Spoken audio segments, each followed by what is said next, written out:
Open the March 2026 select board meeting. Do you have any amendments to the agenda? Yeah. We need to vote for the, it's a required vote to approve the municipal plan. And I have it set, but Tori said something that we need to get the town to actually approve the plan so that she can start the process with. So we approved the plan, but we've neglected to ask the Wolcott County Planning Commission to approve it. Isn't that what Tori said? So it has to go to the. I voted her to proceed, but so yeah, I have the verbiage, I believe, in total. Okay. The municipal plan. And, The community garden proposal. yeah, we'll be just talking about that at the discussion. Okay. It's first up, after we do our regular business.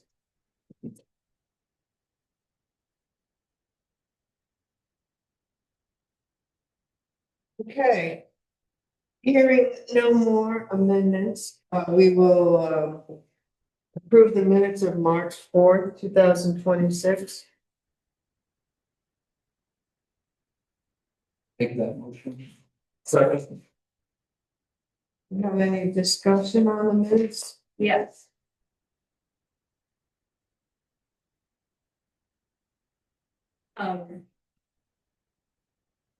I sent out in the last minutes an amended vote for the VMERS retirement plan because it had to be specifically structured and so, certain verbiage. And so I would just like that you approve the minutes with that as they were amended to read highlighted. I think Yes. yeah. I would make a motion to approve that. But if we make the motion now, I had put in there that it was motion was made by Charity and seconded by Patrick. And I just changed the wording because if we make a motion now, we have to wait until the next meeting to approve these minutes. You know what I'm saying? Mhm. So these were printed in the last minutes with the amended motion. So I was hoping we could approve the March 4th minutes with that amendment. And nothing was changed in context, it was just changed in verbiage. So the intention is there. I can read it if you'd like, but I put it in the last minutes, what the original motion was, and then approved motions, and then what it was amended to read. I don't know if this is the proper way. Okay, so we have a motion on the table.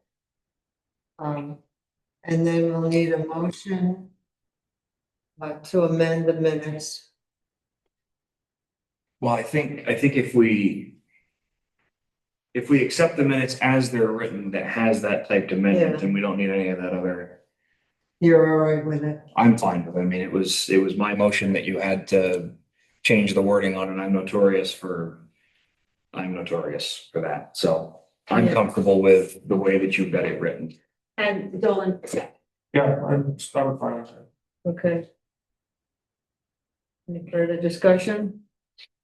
we also have that I added into the minutes that the Zoom meeting is not recorded. So due to technical difficulties during the meeting, prevented us from recording this meeting. So I added that as well.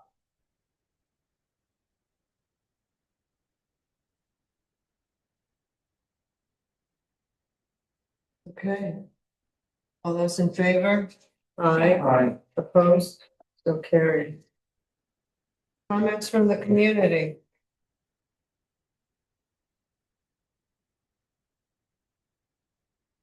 Anyone online have any comments?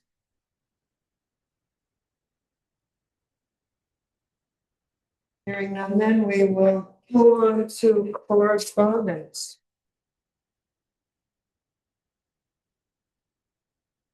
You want me to bring up the posted roads? Correspondence? I didn't know, I was reading it in my report, I mean, it's down below, but if you'd like to bring it up. First one. Okay, so this is a notice that, the roads are going to be posted effective 3/5, I think. Yes.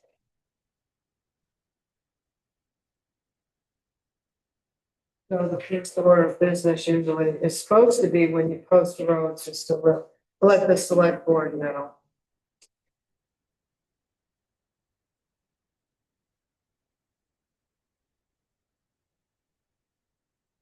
Dylan has presented his reconsideration of resignation to the town of Wolcott. Dated March 5th.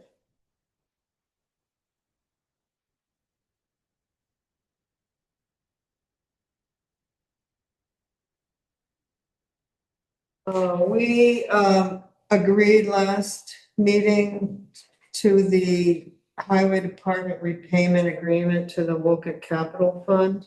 That's been agreed upon. It needs to be signed by everyone. So I'll pass that around for signature.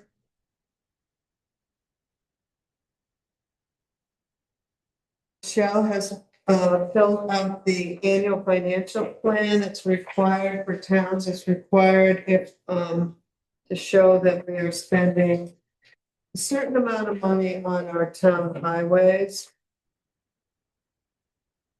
Also, it's required,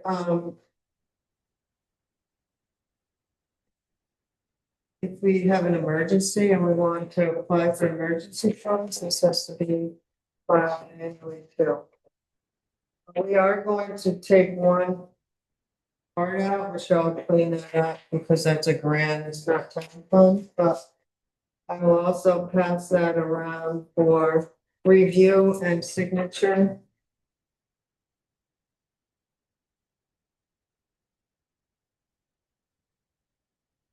The grant and aid, you're gonna bring that up?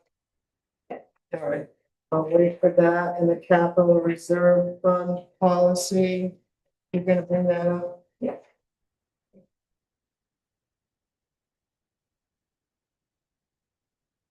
And then you have to mention the one that you're gonna sign for the repayments. Did you mention that? Okay. That's going around. And, is this an example of a business directly? Are you gonna bring that up? I can bring it up now. It's the Lamoille Valley Rail Trails is doing this business friendly brochure. That's an example. Like for Lamoille business, I mean, for Wolcott businesses. So these brochures would be available in every, at the trailhead, the associated trailhead. I just thought you guys might want to see. We don't have. It will probably be a future. But I've been working on getting the country store and the dispensary. All the other businesses in town, I was going to sign up for it. Can I ask a question about the highway? What is this? The financial plan? I don't believe that it matters. I'm just curious. It's broken down winter and non-winter maintenance. It has to be a, Right, they require has to be a that. 2/3 one, Okay, a three, I'm sorry, 3/4 over 1/4. I believe. that was my question, is how you arrived at the numbers. Just curious.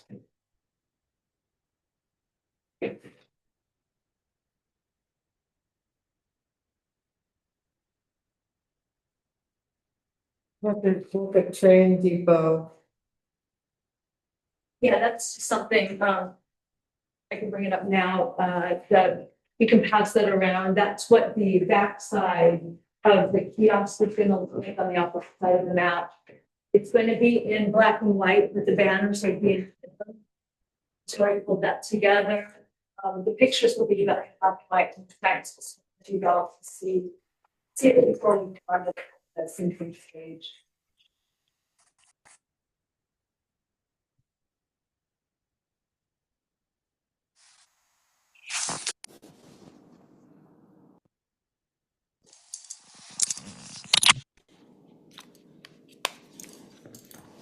Monica, you unmuted.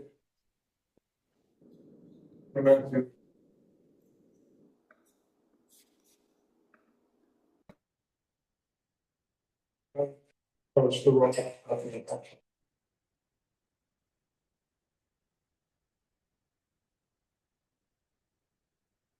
Okay, time for correspondence? If so, we will move on to the village property, visioning for the Riverside Park, the former Westover property. We have, Cory from the Lamoille County Planning Commission with us, Michael, and I see Jim Roberts from the Planning Commission, and we have, Kurt Billings, who is bringing us his, garden proposal in that area too, so. Is this what you have? Huh? Yes, in that letter. Also, Okay. So we can open up the discussion.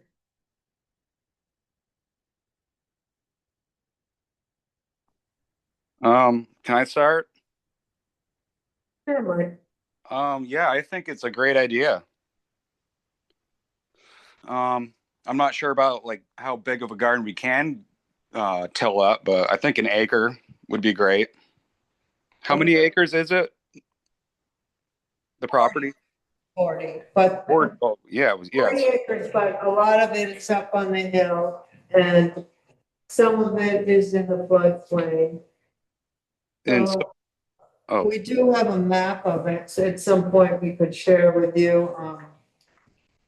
There's also, if you go down Railroad Street, towards the rail trail on the right-hand side is the sugar makers place. I was able to get an exemption and allow him to stay on that property. So the property basically starts from the back of that sugar makers building down to the river. That is on the side of the rail trail towards School Street is all basically open. yeah, I mean, how many acres do you think there are in the flat spot down there? Like 4 or 5? Yeah, I'm not very good at that. between 5 and 7, I would guess. Oh, wow. So there's definitely a room for a decent sized garden.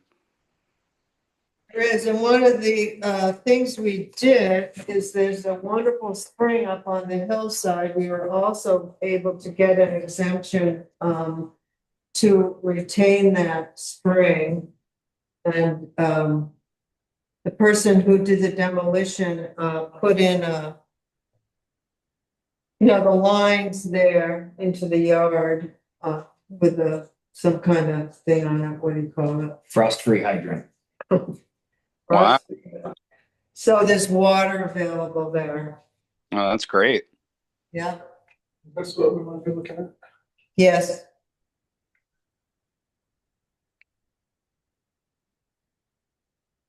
Or maybe Tori do you have that on your computer that you could share, Tori? We could see it larger.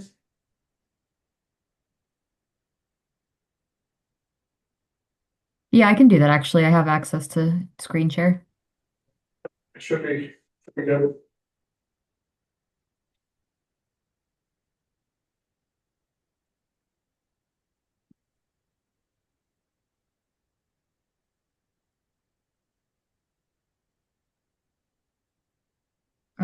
This, can you see the cover page to this? Oh yeah, that looks a lot better. Yeah. So the green part is the like uphill forested portion, and then the blue section is like everything Linda was just describing. From the sugar maker down to the river, and then on the second page or third page kind of has a more clear image of the area that's being discussed. See, they're all about the flood resiliency, but I think, yeah, so a lot of that flat land looks like it's out of the floodplain. Yes. Well, that's good. Yeah. So when you come down the driveway, basically everything towards the right of towards the river is in the floodplain, but other than that, I mean, I think that we should go ahead with some kind of garden. I mean, the bigger the better. There's a lot of people in town that don't have access to garden space, um, or decently sized, I would say. We have what, eight raised beds in our town garden now? I don't know. I think, yes. Yeah. Yeah, so like not that much. I Well, think it'd be, it's always nice to grow your own vegetables and you care for them, you mhm. know, take pride in growing them. Right. I can imagine a lot of kids, picking veggies down there, learning how to grow them. Like a big social hub. I could see it being something like that if it's big enough. So if that's something we come up with, one of the things I would be looking at is some kind of model, kind of like they have at the Oxbow, so that people kind of, were in a group and kind of had some basic rules, you Hmm. know, not a lot of overarching rules, but I would want some kind of rules around that and how you gave out plots. I can check with them. My sister has a plot at the one in Morrisville. I can ask her how that works, how you get your plots and so forth. I think that'd be great. And do they have any like apple trees in the Morrisville one? You'll have to No, ask her that too, because I think like maybe a small apple orchard would be great. I mean, I know there's a lot of pruning and a lot of upkeep on it, but even a few trees would be awesome. agreed. I'd love to see a whole orchard up the road here on that whole Gibbs property. Orchards might invite deer to come chew on your garden, huh? No. Like there. Yeah, you had to put it somewhat away from the garden. The netting. Would you propose a committee that for oversight of everything? The committee would then handle the distribution and the grants and all of that. Yeah. That's what I envision. I don't think it should just be a free for all, some kind of structure, but not heavily structured. Yeah, keep it safe and everything. Yeah. Yeah. I also, when I attended the Lamoille Valley Rail Trail meeting, I think it was Johnson, maybe Johnson or Cambridge, that was proposing pollinator areas along the rail trail, and this is proposing pollinator garden beds. I think that would be beautiful, especially if the rail trail just makes that section really pleasant and inviting. There was an organization, I can't remember their name, but I reached out to them once about the North Wolcott ball field. They said that they've done a lot of work in Wolcott. I lost sight of where that went, but in planting wildflowers and doing pollinator gardens. Well, there is a group that's out of the Lamoille County Conservation District that has a whole group that meets. They actually met here once. I don't know what they do, and I know the garden people were gonna have someone come and do one, and I don't know what happened to that either. That area is so saturated though, you can't fit much more in there and enjoy it. In the research that I was doing, I talked with Reese Bloom, who's with the Vermont Food for developing these gardens and whatnot. She said if this goes through, she would come down, help us set up committees, set up the, whatever you want to call it, for making the garden plots, setting them out, and trying to help later on with training people for canning and preserving the stuff, as well as what to do to help the garden grow better. But her suggestion was with the fruit trees, So the fruit trees that we have, which are basically crab apples along this fence line, cut Mhm. them down, remove them.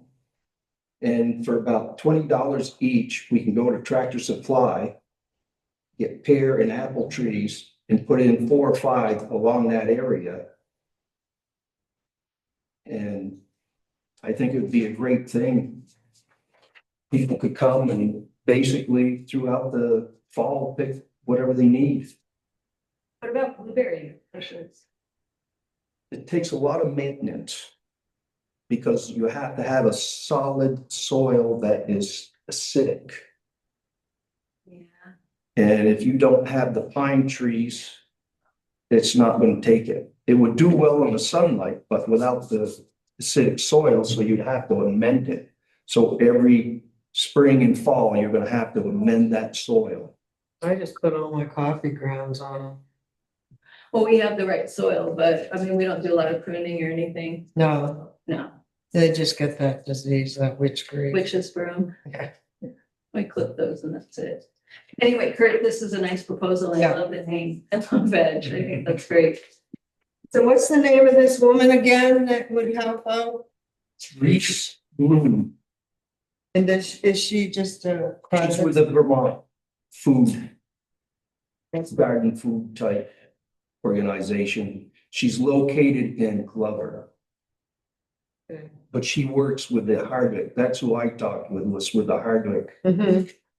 And they basically just said, if you wanted to at least start with 1 acre, Mhm. see what the soils are, get them amended, either fertilizer or lime, whatever you have to do, and then set out the plots, leaving a 2-foot path in between them.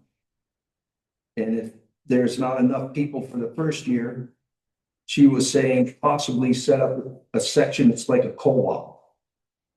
Go and get as much as you can for potatoes and corn. Do that with it so it's not being wasted.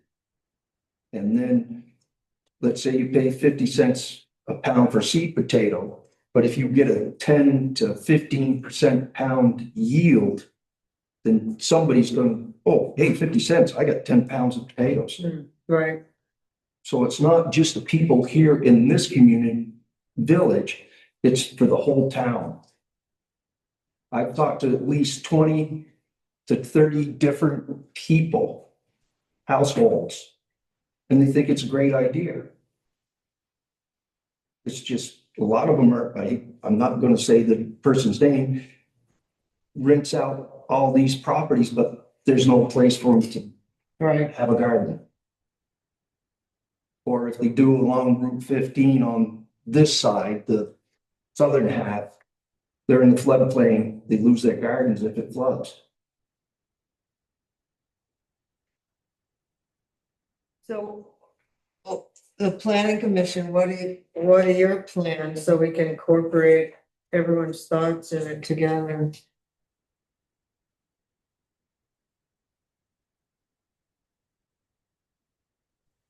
So this is Jim. I met with Jim Ryan and a couple other of the members of I think the Lamoille Paddlers Association. We were just looking at the river bank as far as like canoe access and fishing access. As far as because that was, a couple of the things that were on the board that, of what the residents wanted to do. As far as the canoe access, it was there were no real good sites there because just downstream of that, there's still a significant fall, which for most people, they probably shouldn't be taking their canoe over. But we did identify several spots that would make good fishing sites. Um, they don't really need a lot of modification, maybe cut a couple deadfalls out of the way with a chainsaw and lop a couple branches. So it's nothing that would really require much money or anything like that. Um, Unless you wanted to do something that was like um, more accessible. Something like what they have over at the Fisher Bridge for people to fish at.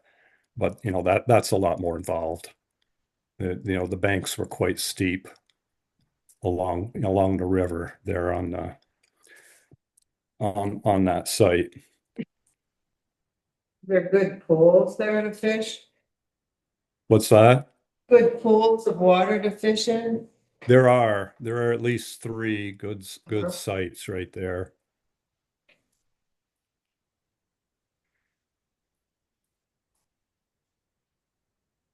Is there any need to have to do build a platform or something? You need to get down to the river at all, or do you just fish Well, from? most people wouldn't need anything like that. Even without doing any site work at all, we were able to get to the river, no problem ourselves. But what I'm thinking about is, folks who have a little bit more of a mobility issue, not Right. necessarily wheelchair bound, you know, but again, when you start modifying the riverbank, that's probably something you need permits for. But anyhow, that's kind of what we looked at there. I will tell you that Jim Ryan was quite interested in that site as far as like a music venue goes, though. Like, is that, Jim, the just like near the concrete slab or over by the river? Um, well, he was just looking at the site in general, and because we also have like a pavilion that people wanted, or maybe a gazebo, and something like that could be coordinated as a place for the bands to be, and then folks to gather around that. I did mention, Jim and I had an email conversation, and I had mentioned that Michael was talking about maybe taking a trailer and building a bandstand on it so it could be portable, which would then, I think, comply with the FEMA requirements for that area, because that area is still in the floodplain. Yeah, I mean, you could do an open sided structure, but I thought the trailer idea would be something that could go around, but also it would skirt some of the, not skirt, but Right. comply with regulations. I personally don't see a reason why these two ideas couldn't coexist. We're gonna need electricity at that site though, so for the band, so there would just have to be some improvements to bring in electricity somehow. Like have it stop at a pole nearby or something, and I don't know if we can install it on a pole. Question, how much I power would do you, take them down how much power do you You know, need the house. for a band effectively? unless it was giving it. No, it keeps- I mean, we power them 100 off the watts. stage, yeah, we power them off normal outlets at the town hall. Would it be possible if you had something far enough away, you have a cord to a generator, a cord or something far enough away that would go power it that you can set up? I've definitely powered stages with a generator before. Battery backup or something. Solar generator, stuff like that.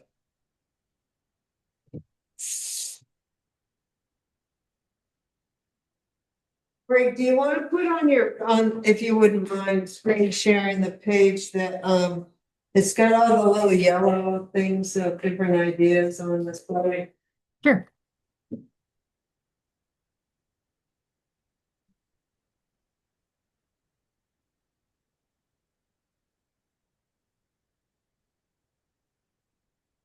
That one? Yeah.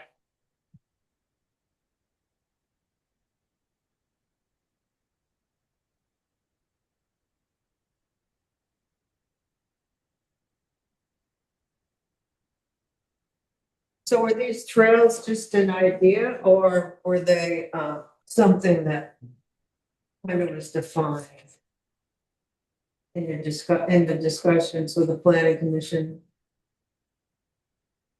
What is shown here was just an idea.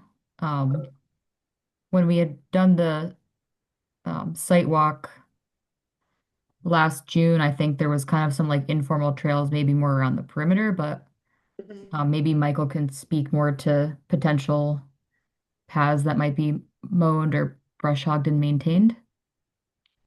Yeah, honestly, didn't have a formal idea on it. Just thought it would be nice to get around the perimeter of the property, and my memory of the site walk was that there were roads that were built. They're grassed over the roads, but paths that were built from the previous landowners. I just kind of assumed we'd follow that footprint without having to do a great deal of modification. I do remember there being one ledgy outcropping that looked like it would be a nice place to access the river for fishing, swimming, Mhm. whatever you might want to do. I was interested in trying to get a path down to that piece of ledge, but Yeah. So there, could be a path in this general area that um could connect up with the rail trail and make like a short village loop. Mhm. And any sort of connection to the rail trail would just need to be discussed with Jackie Casino and with V-Trans.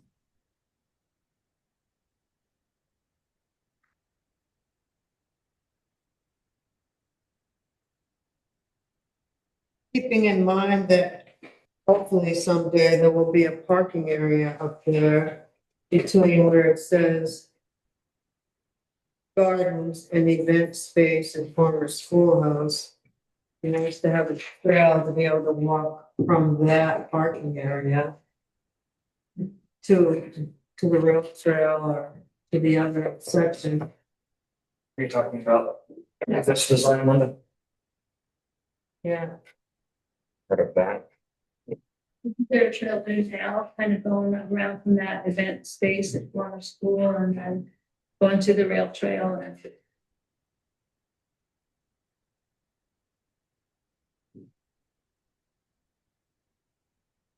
Would there be a parking, near where it says sign there, near where the house was? No,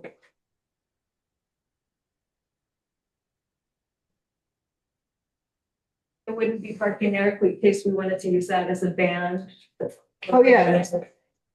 Yeah, but it wasn't the parking I was talking about. Yeah, I was talking about when we restore the schoolhouse, there's gonna be parking for the Oh, school, the library in that building. Up to the right, no, to the left of that building. Develop it. In there. I have a question.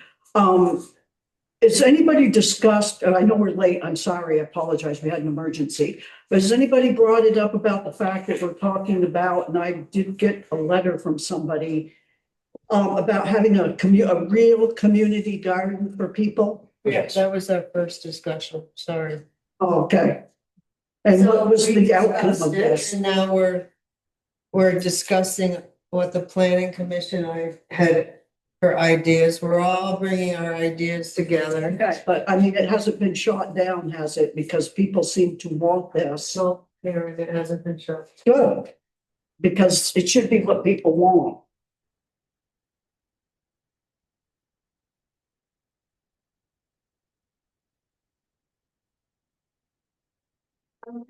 I just want to bring up since I don't know if we're done. Oh, the forest trails. Isn't, can anyone speak to the forest?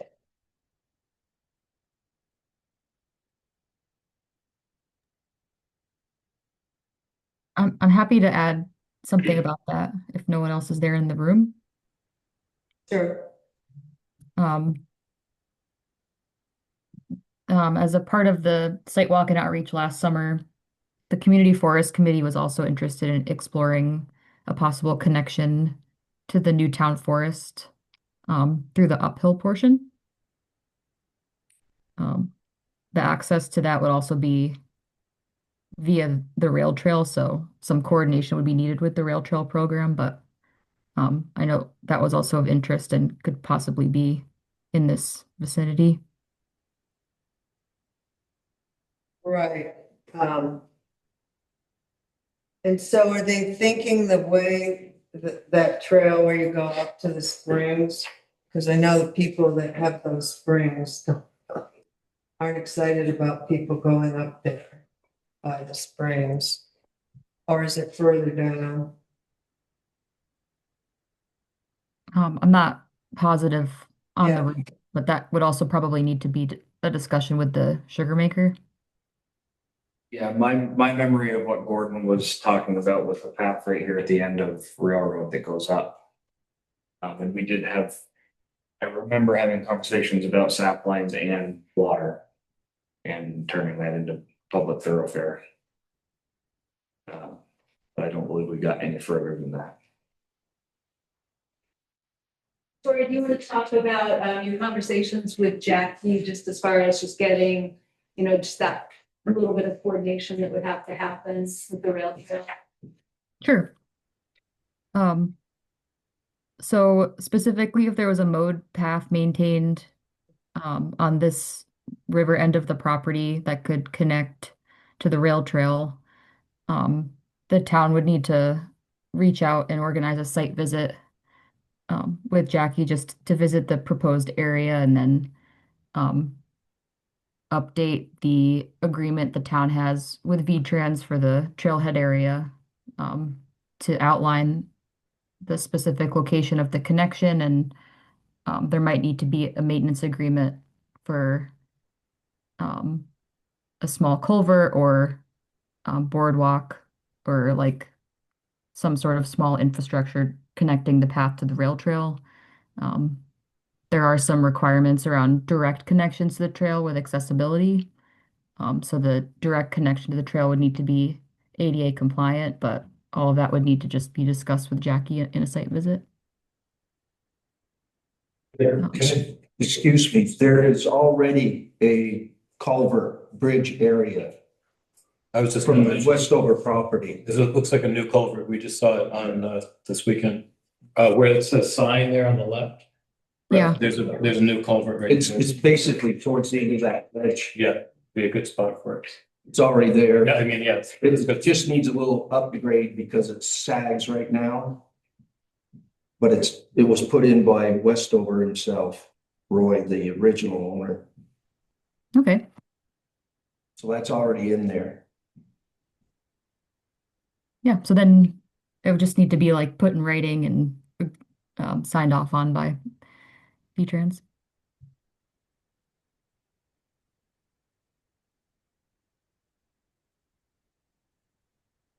We do have some news on funding. The National Association of Realtors had approached us and asked if we had any placemaking grants. And so they were offering up to $7,500. And so Tori and I scrambled to put one together, but it's a national association. And we finally got it submitted Friday. And when the realtor who was helping us tried to submit it, they had run out of funds. And she said she'd never seen them run out of funds before September before. So which was good because all we had time to pull together was signage and maybe 2 benches. So we were going to submit for under 3,000. And I felt like we were throwing away a good opportunity, but we just kind of were rushing. But anyway, she is going to meet with us in October so that we can pull together a grant and we'll know better what we're going to be doing. And so we'll pull together this grant in October and it'll be ready to submit in January so that we can pretty much be certain to get it.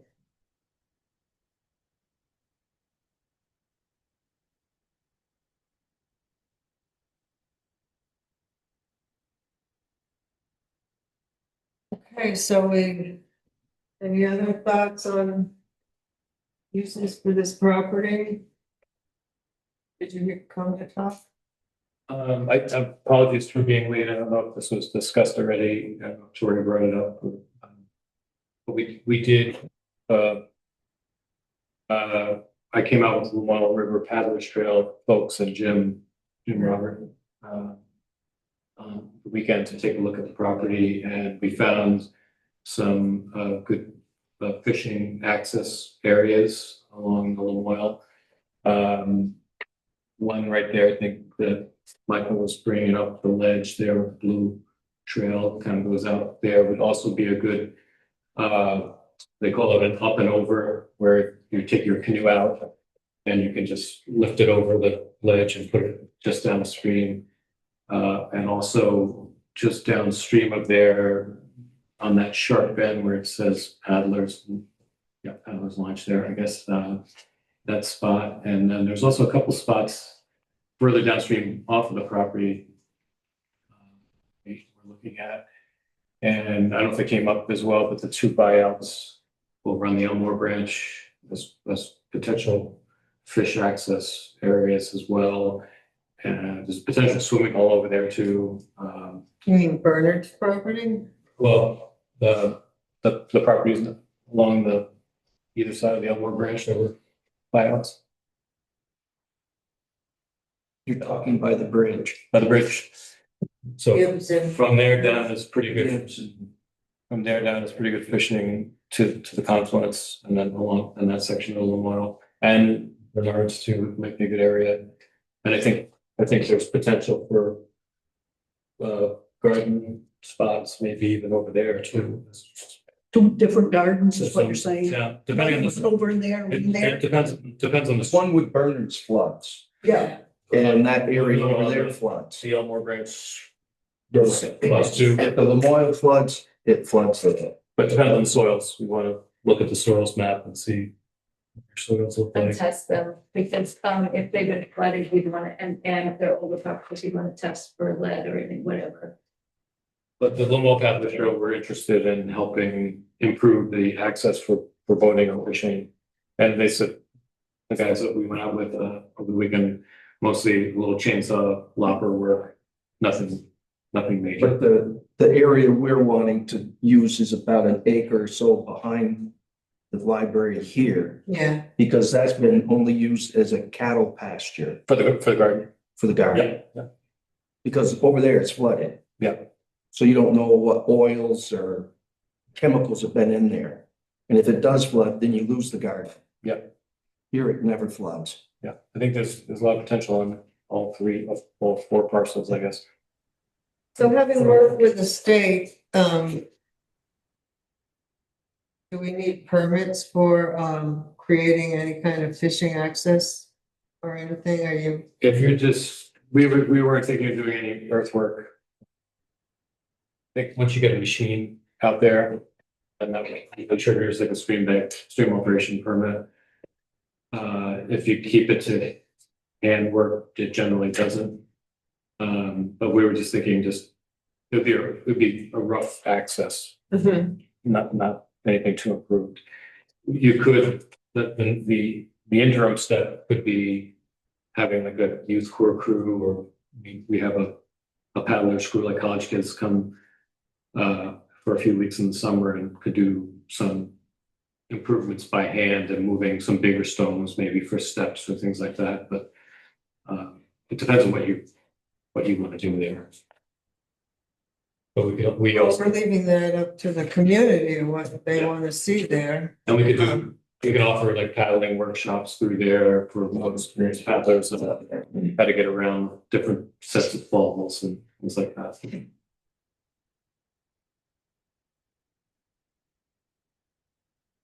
Then you cover. Okay, so, this is a good, first step, so we can pull something together, so when grants come by, we know what we want to see there, so. What we've heard, the community would like to see is, community garden space, and, you weren't here, Karen, but I want, there's water access there. I can understand you, I'm sorry, my hearing is. There's water access there. Where access. Okay, At library. No, at the spigot over There's there. a cross street hydrant. Oh, you mean over that? That was over. By the library there. you will. Oh, we proposed, I thought. Kurt went, Chad's right over here by the library. No, Don't you, Kurt went over I by was hoping to have it by the library on the back of it, on the back side. away from the sugar maple. Away from the sugar maple, And because then you have the parking.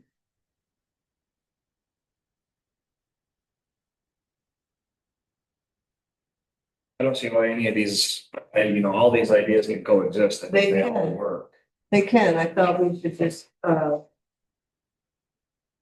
of have them in some kind of summary, so when Michelle finds a grant, that we are ready, that's what has to be shovel ready, when the money's there, not trying to scramble and try to think up what you want to do in that space.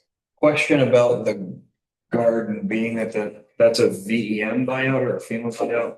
I don't know if the rules are different. No, you can have agriculture on there. You can till the land? Or does it have to be no till? I think it'd be nice to have a bunch of things like fishing and all that too. I just think the way the world is going, food, organic food. Yeah, I would agree with that. Like I said, the question I have is, can we till on a buyout property, can we till that, or does it need to be raised beds? Can you put in raised bed? That I don't know either. I couldn't find, at one point I had a list of restrictions for these buyout properties and I can't I find have it it at home, in my laptop. I'll look it up. I know agriculture. Is it Oxbow? Or in Hardwick? Well, this is a BEM for buyout property, and so they have very specific. Oh, okay. Restrictions, and we just have to we probably would need to seek a variance or whatever that was. If I that don't was- think it's a problem, no, Okay, I don't. I mean, raised beds are flow over, they're not flow around, they Yeah. flow under. and we are outside of the floodplain, I just being that it is a deed restricted property because of the buyout. You just can't put a shed on there. Yeah, I didn't think about a shed anyway. We weren't gonna have a I shed. want people to have food, the kids to be experiencing this food, real food. No, then we weren't even going to start with raised beds. It was just gonna be tilled soil. Because it's been just used as cattle pasture. It's just that we don't know if there's been a lot of gravel added to get it out of the swampy area. But we know it's safe from chemicals. Yeah. If we try to use burners, we know it's gonna flood. If we use Gibbs, it's gonna flood. This was a good area and it's got the water around it. Plus, we were thinking with the trees going along the fence line, a small orchard in there would immensely help out making a green space in the center.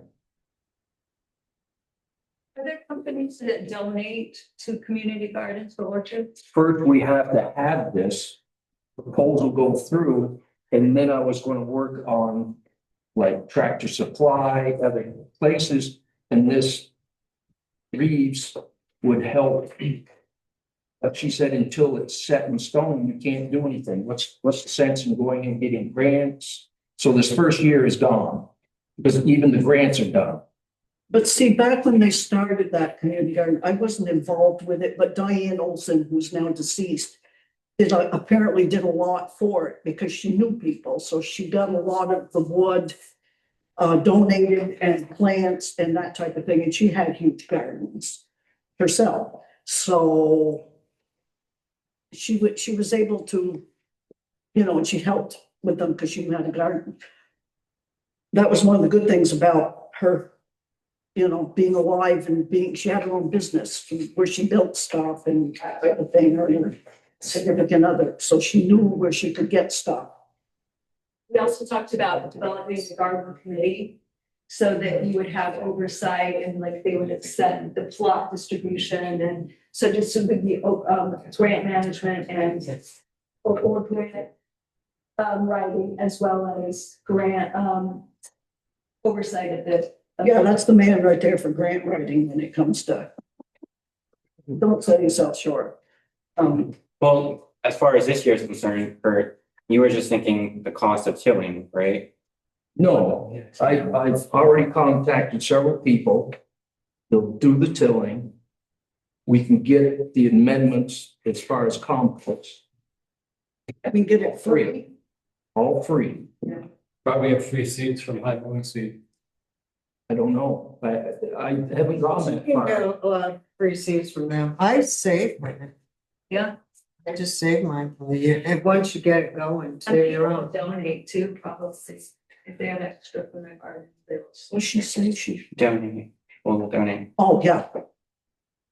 Okay, so, rather than holding everybody up about, the garden, we can talk about that some more.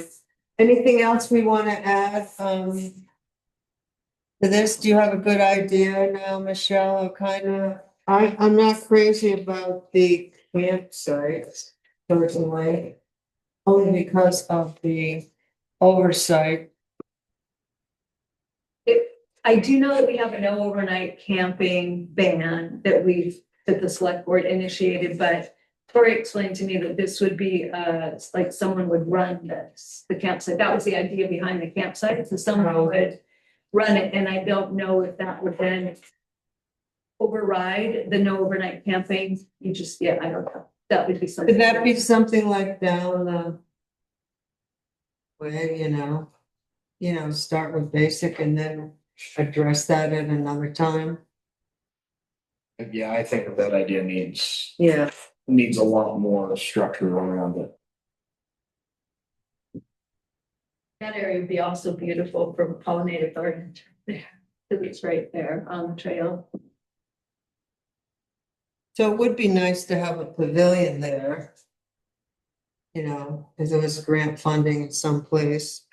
It doesn't seem like there's much to the fishing access.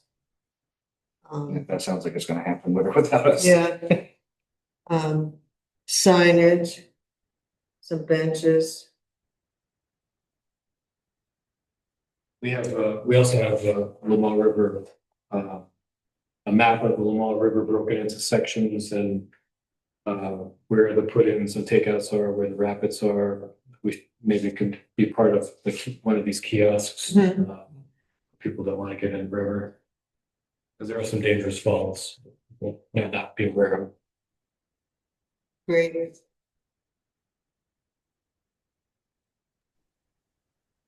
Has anyone ever thought about some kind of playground down there?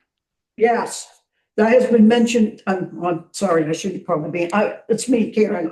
I'm just saying different parents have said because they can't go up to the school when it's in session with their kids, and they discussed for the little kids, when the parents and some of the older kids were gardening, younger ones could at least have some kind of playground.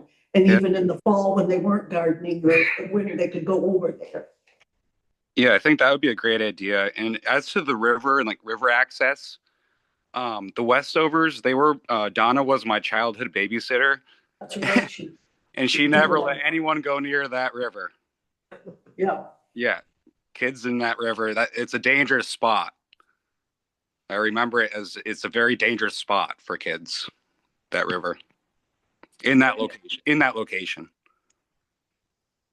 Karen, were you proposing putting the campground near the garden? No camp. No, we're just talking about a playground. Near the garden? Yeah, somewhere near there. I think, is that what you thought, Mike?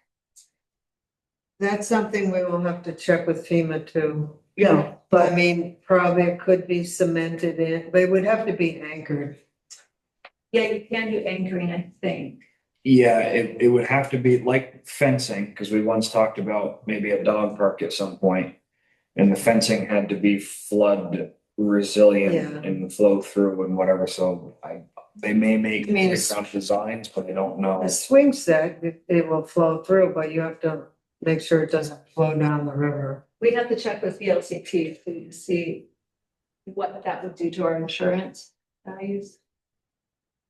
Okay, so that's things we'll work on, get the answers to. Just one thing with that, I think we're talking about the garden space just behind the current library. Just looking at it, there's a lot of, near where they have the maple tanks and stuff.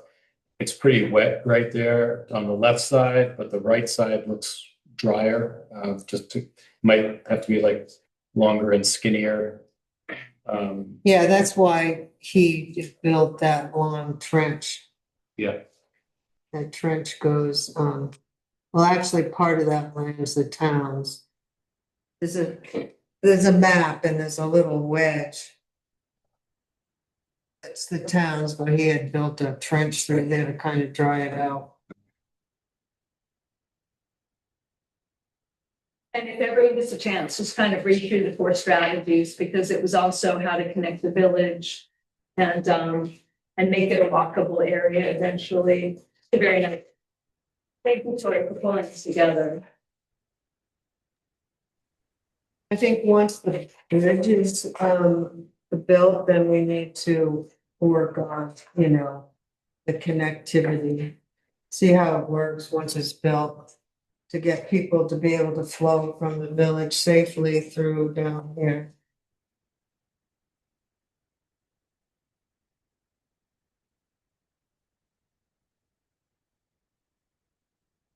So this, do you have this?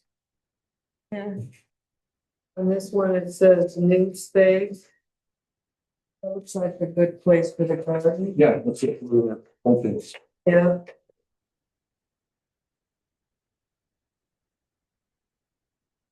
I mean, it's well out of the floodplain, Yeah. and it'd be close enough to where it's back of there, so you could take out all those old trees, put in a new sort of orchard. Mm-hmm. I mean, it would be able to put in blueberries, but the maintenance is, if you're gonna get a yield. Yeah, well, I have 80 bushes and we have acidic soil, so it's not a lot. We don't ever really mulch them. We just prune them, but I do know that if you go to like Brown's Blueberries, every year they have volunteers mulching. But if you put in 10 bushes, that would be a lot of mulching. No, it isn't, but it's still a lot of care. Yeah. Because you have to, like I said, from about the end of May until the end of October. And Yeah, then- I'm picking all the time. No, but you have to maintain them. You have to put either acidic fertilizer in there. You've got to keep them mulched, keep the grasses out of them. Then you got to mulch them. I mulch mine 2 feet deep sawdust, just to make sure, because the roots don't go deep. So if you don't mulch them for the winter, you're gonna get killed. So it's a lot of work. Okay, so we're gonna move on, it's getting late, so, I think the next, so that's a good space, and I think the next step is, we'll revisit this again. Maybe go out and, I don't know if the snow's all gone, when it's a little bit drier, maybe mark out the space that you think you would like to work with. In the meantime, I will get you some information on how Morrisville's group for oversight works. It doesn't mean you have to follow it, but I can bring back some Right. tips for you.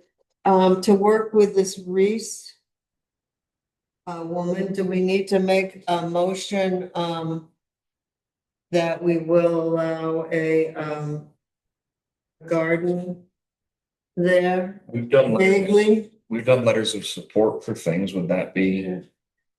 What do you need from us for her to help you? She works with the Vermont state, so I don't.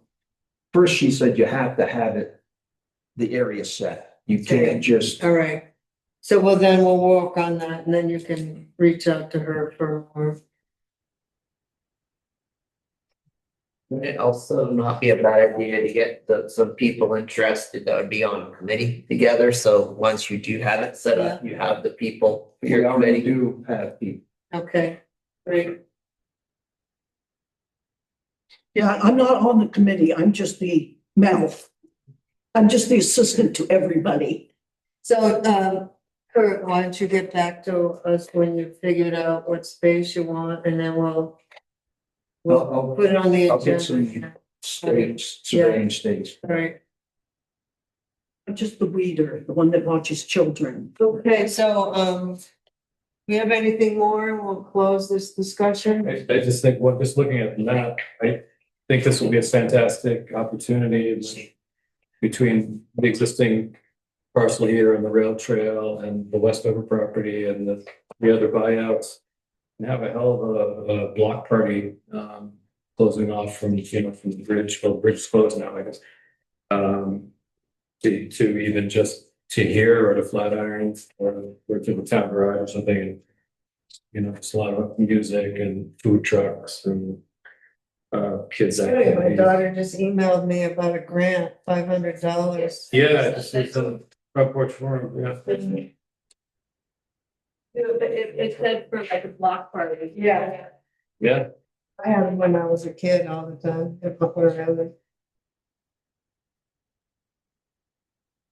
Jim, we presented just about possible options for a bandstand. A port, it'd have to be temporary, a bandstand, but then electricity would maybe be a generator. Bradley said that he's worked with generators in those situations. So maybe we could acquire somehow a generator that would power it. we just one last question. Are we thinking about most of this would happen not this summer, the following summer? Yeah, It depends on grants. Great, Because because a grant community, because we can't ask the taxpayers. right, And budget's already. CCS is parked there. They're legally able to park there all summer, so we can't get in their way. Yeah, till September, November. Yeah, that's See that property from. I would thought if you really want to do something like that, probably be further out the road if you wanted to. So the Oxbow, that's why theirs is built up, because it's in the floodplain. That's how they got around that. They built it up. That's why they're up there. There were a couple of higher terraces on the Westover property, but I know because it's a buyout, there's a lot of restrictions, but they might be out of the floodplain. Well, we've just learned it doesn't matter. Okay. Temporary. It's always, the whole, it goes on the whole property regardless. Yeah, we've used like a farm trailer for a stage in the past with, some of those farmers market pop-up covers.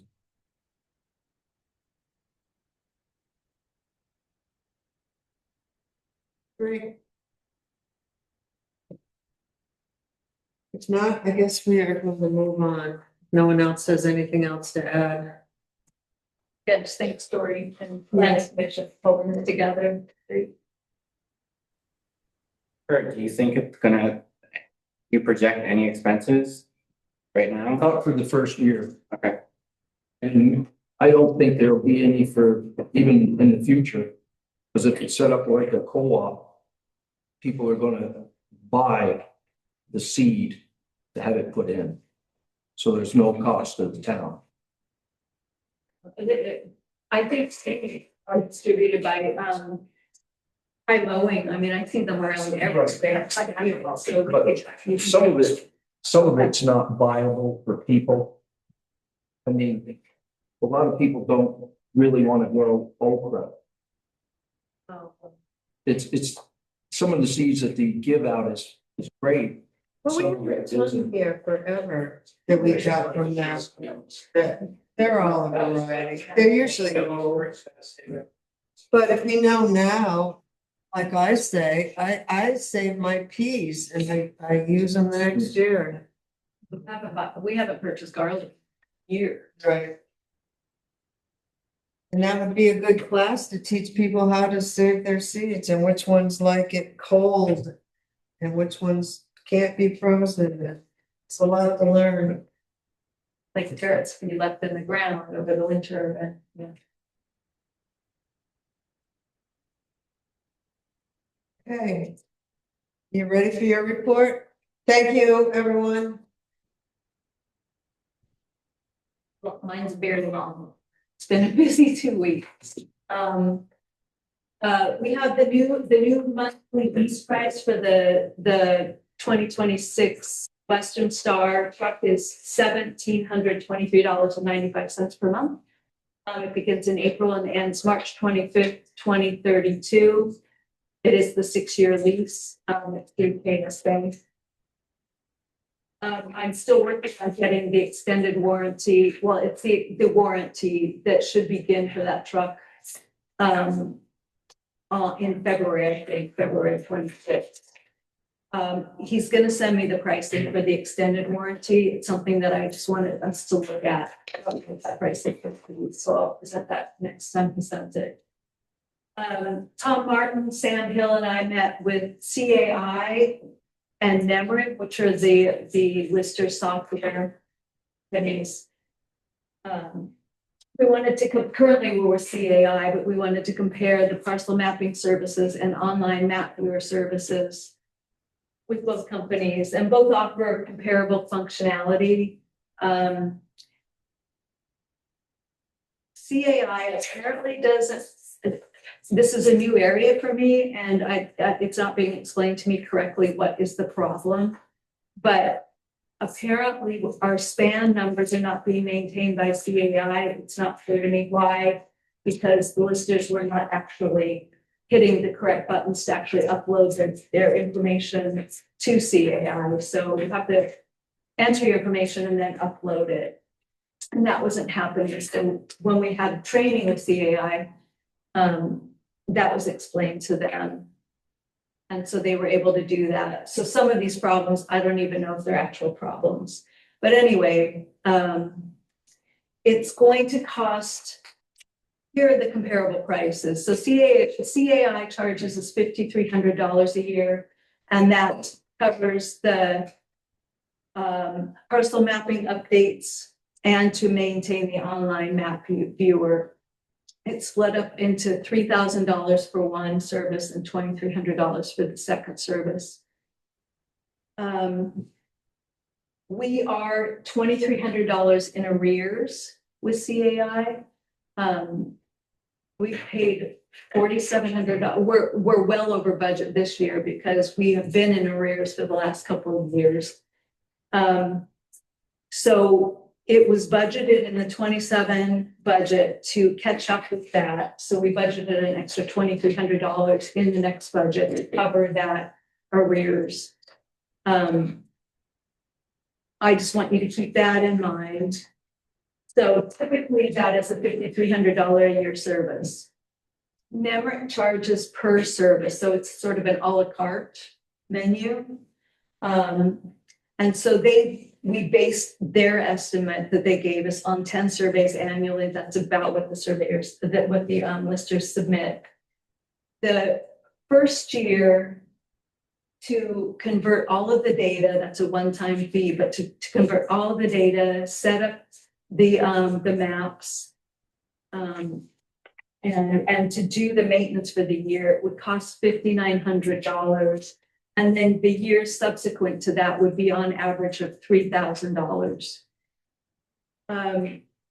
We did not budget for the $2,300 CAI arrears payment and the $5,900 first year payment. Just so you have that in mind. So here are our options.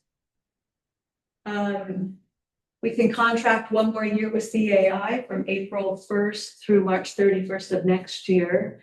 And it will cost us the $7,600 that we budgeted for. And next April, we can move to Nemrick. We still won't quite have it in the budget to cover that initial $4,635 to get the conversion going. As it's piecemeal, we could start the conversion next year of data and then do the data maintenance and online map viewer and not buy the map book. And then we can buy the map book later. So that whole fee of $5,900 also included a map book. But I think What is the map? it's where they print out all the things in a book. CAI will do that for us this year, so I don't think that's a problem. So I left that off of next year's payment. If we did, this is very complicated. It took a long time to get up to the speed, but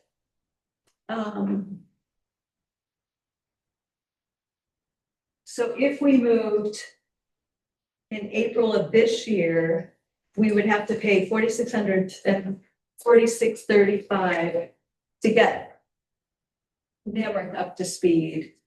and the arrears of $2,300, so it would be a total of $6,935. That would place us basically 6,900 over budget. For if we did that. If we budgeted. Oh, but then note that in fiscal year of 28, we would pay the $1,250 for the map book, and then the annual fee of $3,000. And it would be budgeted, and I would just propose that we budget then in that year, the 7,600 again. Either way, I think it's probably, in my opinion, it's probably best to stay with CAI this year so that we can include it in our next budget to move forward. And we're gonna have to find money to move forward next year to do the conversion. So when it's all ironed out, The difference. yeah, what are we saving? The difference is about, it would be about $3,000 annually versus $5,300 annually. So it's a good idea to go to Nemrick. It's just how to make that conversion, and we're not budgeted for it. Joe, are there differences in what they're providing, the service? Yeah, it's roughly the same. So it's just strictly a price difference? Well, it's the same because it's cheaper with Nemrick because they budget they bill everything all apart. Right. If we have 30 new buildings coming up, it's gonna cost more. Okay. And you're saying we're averaging 10 right now per Yeah. year? Yeah. And is there a number at which that tipping point hits? A number of, I would imagine for $3,000, I mean, it's just hard. He didn't tell me what they. so would 20 be 6,000? No, it's. So there's like a base, right? It's not incremental. I don't have it in front of me, but because there are other fees associated, so you have the online viewer. Well, that's a good question. I don't know if they charge on the online viewer extra money if you do more than 10 surveys. So Tom and Sam were just like, yeah, we never do more than 10 surveys a year. So we didn't pursue it further. Wait, so they average 10 or they never do more than 10? He said, we don't do more than 10 a year. So I wouldn't say never, but they don't do more than, this is our conversation. So they both said we don't do more than 10 a year.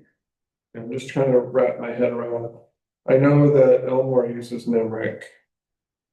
I've had to help them kind of get logged into it. It's been a little pain in the butt. For the town or for For the town of Elmore, yeah. But the town does use Nemrick, but the listers, I've only found one other town that uses. They all use CAI. Okay, Because the town uses Nemrick for dog licenses and for all of that, and for our serving the parcel, they use it for dog licenses and. for taxes? Taxes, tax Tax administration, bills, brand list. Yeah, oh, I didn't realize, There's I didn't make that distinction. They're separate. Okay. Yeah. Are there other companies that do that than just those two? Not that I Those two. know of. I looked everywhere. It's Coke and Pepsi, huh? Yep. And Nemrick's not as popular, but it is cheaper. And they produce the same types of maps. They both have flood mapping overlays. I mean, you can set it as you wish the online viewers to see and what capabilities that they have in viewing online. And what you have capabilities behind the scene to produce a map. They're all very similar. So, and CAI's cost is a flat rate, no matter how many we do in a year? Yeah.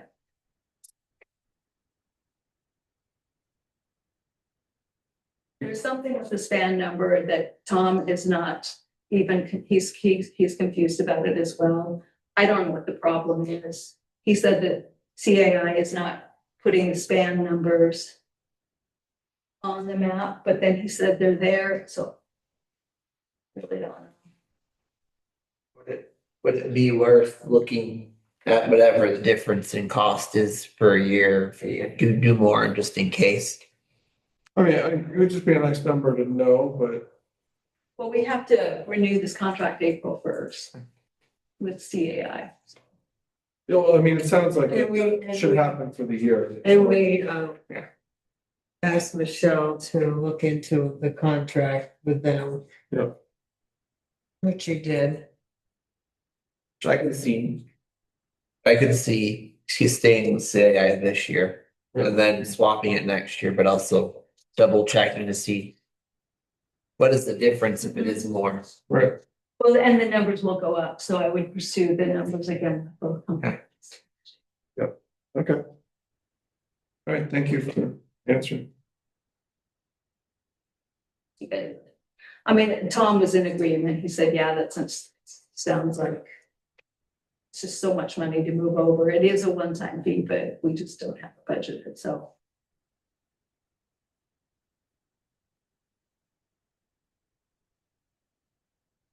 We have all that money. The state sends us for the reappraisal. And there's really two pots of money, and I keep telling them that, but they don't listen to me. There's part money for reappraisal and part money for maintaining the grand list. I don't know if they're using all of their money for the reappraisal. Is any money left over? I don't know if it would qualify for maintaining the grand list. I'll have a talk with you after.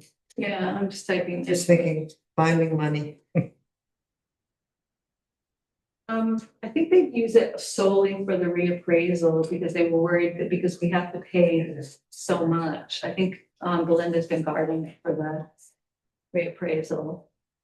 Yeah, I'll look at it. But the listers budget, they're not fully using the list. So we could, this year, because we're so over budget with in the IT budget, I asked Belinda if it would be possible, then I was going to confer with the board if we could use part of the listers funding to pay for that over budget in the IT budget.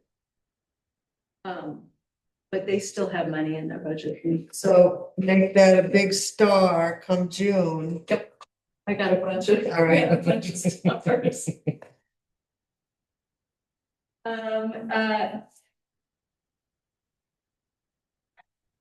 So I think everyone's aware that some pump failed.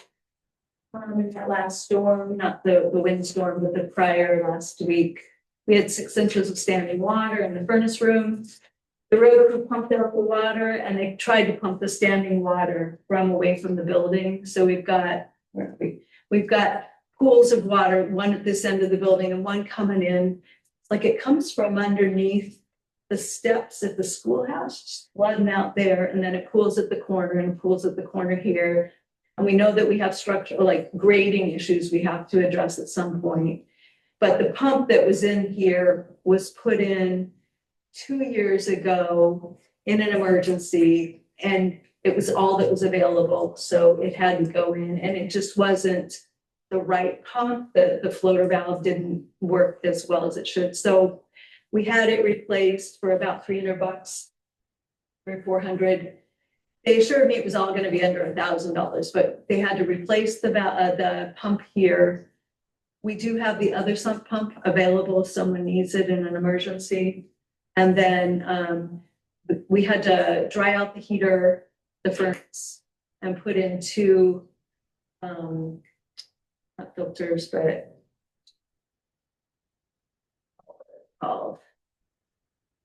liners. Had to put in the liner. And then there's water coming down through the chimney. And Michael looked at it and it's coming through that little box that you get in there to clean it. It's just gushing out. So we put a little bucket under there to catch the water. But the plumbers thought that maybe because the furnace was off for a couple of days, it wasn't really drying out the water that was coming down. And so we haven't had a lot of rain, but we haven't had an issue since the furnace kicked back on. But that may have to be like what did you say, Michael? There should be a chimney cap, like a masonry chimney cap on it, and that might be deteriorated, so there might be water coming in, especially when it's not burning off the snow and ice. It might be getting between the brick chimney and the clay liner, letting a little water in it. As long as the furnace runs, the boiler runs. It's got airflow out, pushing it out, but it should have a cap. It should have one big enough to cover the hole.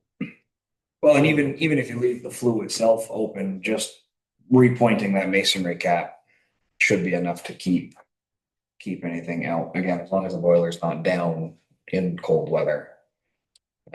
Which we've got bigger issues than water infiltration at that point anyway. But it still should have a decent cap.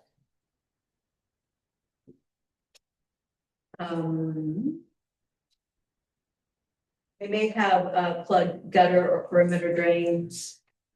Michael suggested we determine where those go and plan to replace them.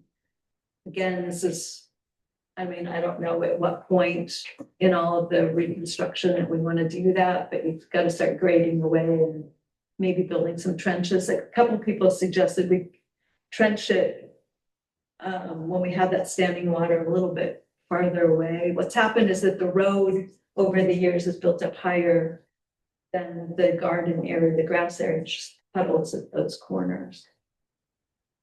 Where's the lowest point that they would have took in those drains to? That's the question I had, is that I don't believe they crossed the road and dumped into the river. The only thing left is that old drainage swale, the swale that was dug for the ditch line that has settled for when the new force main was put in. That's the lowest spot that's currently on our property. Dylan talked at one point about maybe they go under the driveway here and land over on this property, but I think we would be painfully aware of that if that were happening. Do we have any? Do we know we have? Well, I know we have gutter drains because the gutters dump into something, and what's hilarious is when there's water in that room and the sump kicks on, you can then stand outside and watch the sump pump water up the gutter drains. It pumps right back in, and then it flows back And then in. it drains back into the building. Oh, it's something.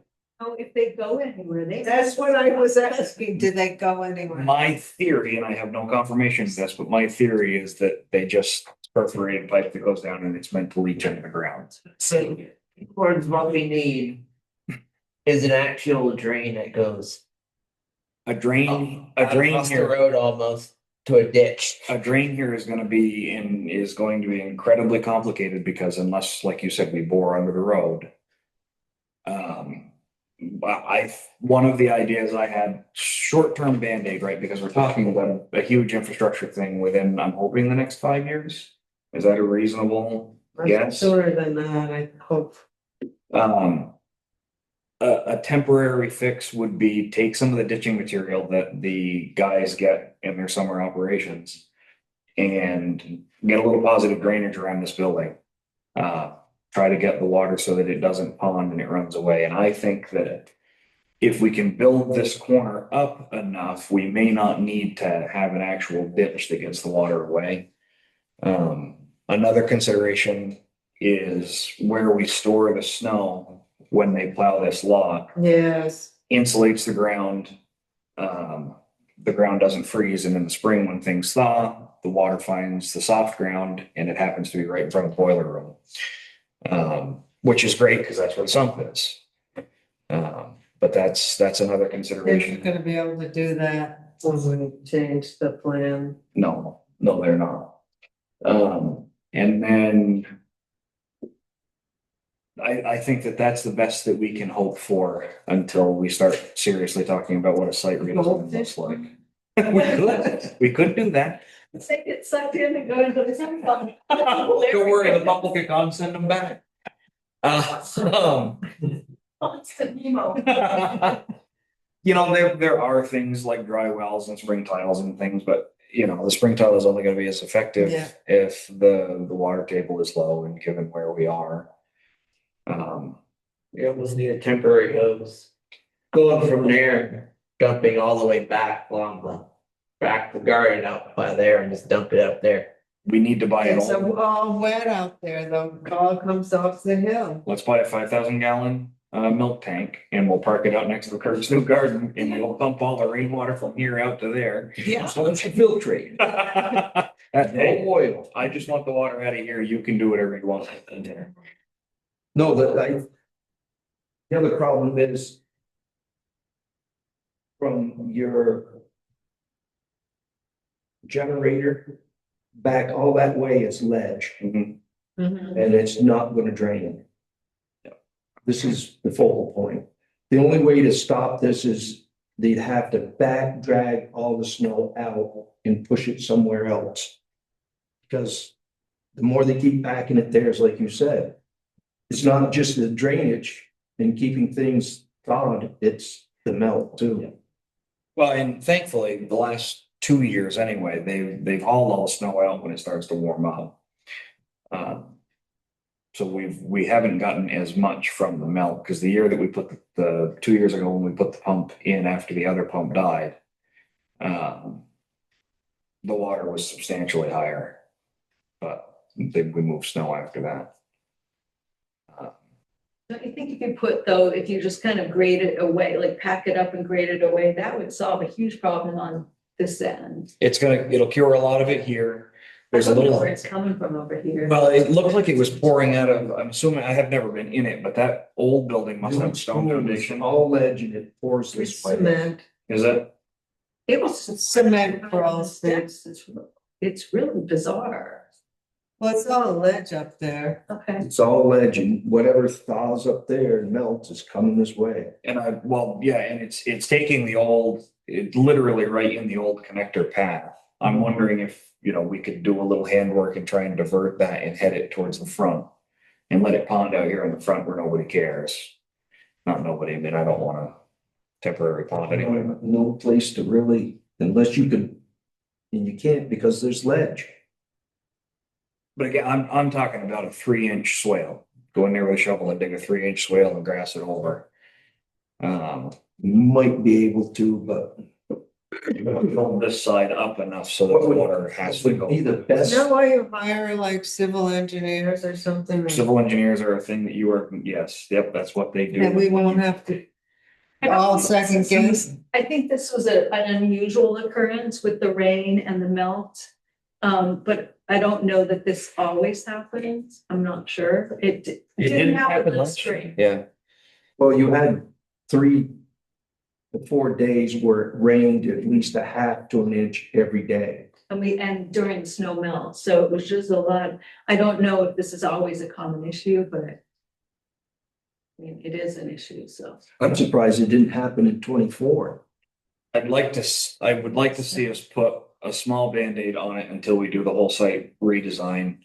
And as long as the pump is functioning the way that it should be, we should be able to save the boiler. Another idea that I'm in the early stages of having is trying to find funding to get us away from heating oil and onto propane, which would have us have a wall-mounted boiler. So the water could be 6 feet deep in that room and it wouldn't impact our heat. But that's not a fully formed idea yet, so. We might be able to use the MERV. We'll see what we have left over. I'm not sure that it will cover it, but we can check. Yeah, I'm working on a couple of independent guys to see if I can get a ballpark number on what that might look like. I'm assuming when they do any parking lot changes, they're gonna have to go through and probably do a under drain of some sort where all this water's going. Yep. When they do, the basement sub pump line should just go wherever that goes. Yep. And regulations have changed from that picture. From the time of that picture to, when we're actually gonna do the work, they may make us put in a drain field. I wouldn't be surprised that much. Probably would count not as impervious, but probably be enough. It actually has to have a design for it, probably. Yeah. So anyway, cross that bridge when we get there, but if we can throw a Band-Aid on it until that happens. What was your banding? Little site grading with free material from the guys. Okay. And then the other issue that I noticed when I was in there, just kind of looking at things, where the water comes in, if the pump is overwhelmed and it gets out of the sump hole and gets onto the floor, or if the water is infiltrating from above the sump hole and coming through the seam where I mean, I could bring you to it and point to where I mean, but where the floor and the wall meets, there are cracks there where water's coming through. Where the burner for the boiler sits is a low spot and it's high all around it. And it has to get so deep before it can drain. And I was hoping that the board would make pretty much allow me to go in there with a concrete saw and make that not a thing. Made a low spot. I want to cut a 6-inch trough of concrete out, and then I want to travel in new concrete that looks a little bit like an LA river. So that the water gets out of that burner and into the sump.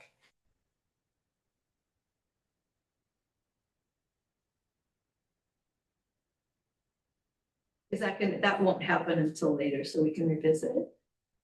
Did you? I mean, I don't have time in the schedule right away, so as far as I haven't written an estimate for that or anything, as far as cost, a bag of Sacrete is $8. And I would be happy to donate my time doing that, so. Sorry, the what is $8? Bag of concrete Oh, is $8, so. we have that. Sweet. I'm surprised they never put a place for the sump pump to be lower. The sump is lowered, but the floor is uneven. It's been shifted over time. That or whoever, somebody resurfaced it at some point and So it all pools right back in the corner by the boiler, by the furnace. it's, the drainage is just incorrect. Why don't we just go ahead and make a motion to approve that? Doing, all that. And what about the cap? Is Do the, that? So, I don't think so. is it a tile? why don't you go take a look? I'm not gonna climb up there. So you can see it from the door. No, no. Oh, you're talking about that. On the roof, is the tile above the stack? You can get on the roof to look at it. I poked my head up through. My plan was to bring a ladder. Just haven't done that yet. I mean, it cost a mint to have one made. Well, we're just gonna motion now for Michael to. Right. Dig a trench. If the We'll gather liner more comes above information the on that. top of the chimney, you can get, it's only like $20.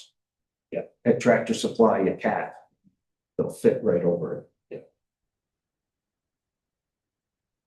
Yeah, I'll direct a ladder down some point and report back. Once the trench is dug, it should be a minor. But you shouldn't still have rainwater coming down the road. Oh, it's not a. Yes. Your motion. Bill, so Billings, you did, Kurt, you did second? Yes. All those in favor? All right. Aye. Opposed, so carried. Probably should abstain from that because we're talking about me. Not that there's money changing hands, but.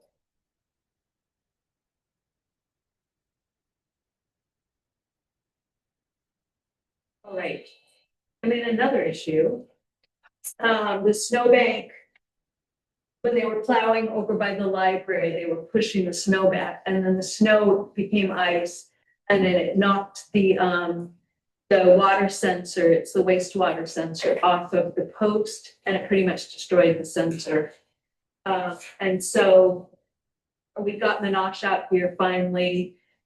And the septic, he checked the pump is still working in the septic system, but the alarm is not. So the alarm, I guess, goes off if it's starting to overflow.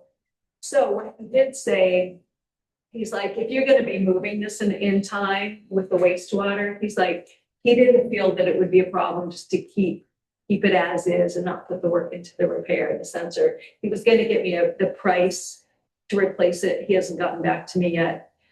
He said that given that tank only services the library, that it should be good until we replace it.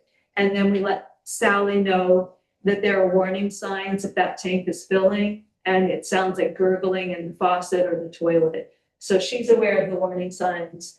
Unless you all want to pursue getting the sensor replaced, I just think it's been advised that we just wait until the wastewater. Yeah, the sensor just tells you if the pipes or the pump over there freeze, you break, and then the water flow. That's all it does. Oh, it's for freezing, so we're through that anyway.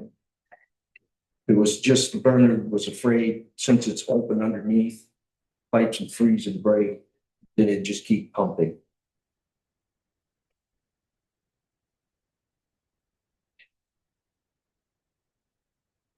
Doesn't have the thing on line in the newer systems apparently where on the fourth main you have a tiny will build a hole This above is- ground that goes back, feeds to the tank when if it really don't breathe.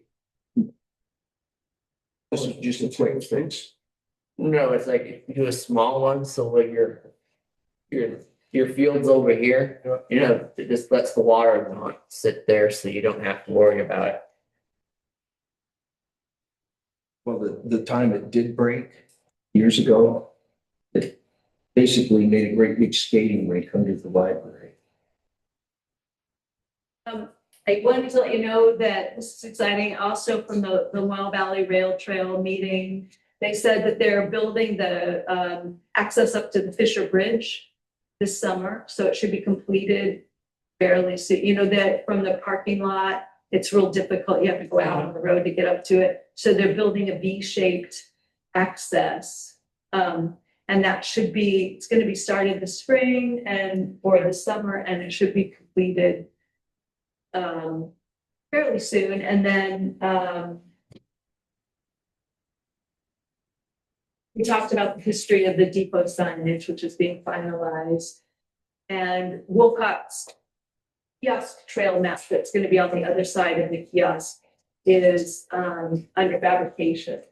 So that'll be ready to be put up. If you saw Jim Robert completed the kiosk, it's real nice out there. And so that should be ready to go. I'll get the road crew out there to finish that real quick this spring before they start the grant work of the culvert work. We met, Michael and Alex Jones and Dylan and I met with Michelle Redmond, who is with our district rep with V-Trans. And just wanted to go over, it's a service that they provide. They just kind of want to come out and see what we're doing in town. So we met to talk about the municipal highway grants, which is what I'll talk about soon. So we just drove her around North Wolcott Road to show her sort of the sections that we felt needed work. And she gave us a lot of information. It was very useful. She said that Wolcott is 20th on the list this year, but she was not receiving she hadn't received a lot of grants yet. They have a certain pot of money and then they rate the towns, and we're 20th on the list based on whatever, I can't remember what they rate them on. She wasn't real specific.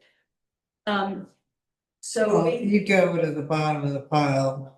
When you get your grant, the next year you go to the bottom and you have to go up. Yeah, but it's based on other Yeah. stuff too. It's based on other, maybe, I don't know. She had something like needs and road miles. That was a formula that she used, but yeah, she did say that you're less likely to get one 2 years in a row. Right, well, we got ours at 23, that's why we're still down there, but she said definitely get them in. And so we're submitting 3 grants. I just need your approval for those grants today. And I broke them up. So I broke up North Wolcott Road. Should be in 3 sections, but the road, there's a section up by Allen's house. There's a culvert there that needs actually to be redesigned. So we have to get an engineering study for that culvert because it's a real bizarre culvert. Nobody can figure out why it does what it does. So everyone recommended that we get that design. So that section dropped off this year's submissions. And so I broke up a long portion of the highway of the road that we typically just submitted 1 grant for. and it was a $200,000 grant. I broke it up into two portions, so they're called section 1A and section 1B. And we're putting in, before we were just putting in for resurfacing of the road, of the asphalt. But now we're going to be replacing 5 culverts in section 1A, which starts at near Town and Country Sheds and goes up like 3,700 feet. And then we're replacing 2 culverts in section 1B, and that's a 4,100 foot asphalt repaving. And that kept both of these grants at around a similar price. And then I'm putting in a third grant for replacement of 5 culverts on Elmer Pond Road. So the North Wolcott Road, section 1A, which replaces and upsizes 5 culverts and then resurfaces 3,700 feet of asphalt, is going in for $138,090. The Wolcott match is 20%, which is $27,618. The North Wolcott Road, section 1B, which is contiguous with section 1A, but was a nice stopping point based on the culverts. We would replace and upsize 2 culverts and resurface 4,100 feet of asphalt. And both of these are contract labor because Dylan doesn't feel he can do all of this work with the equipment that we have. That grant would be for $123,530. The Wolcott match is $24,706. And then Elmer Pond Road is replacing and upsizing 5 culverts. The town would be doing that work. The town match would be, I forgot to put that in. Michael, what is that full price? Elmer Pond? Is it in my 30, gave me here? yeah, it's the last one. It's 30,000 something.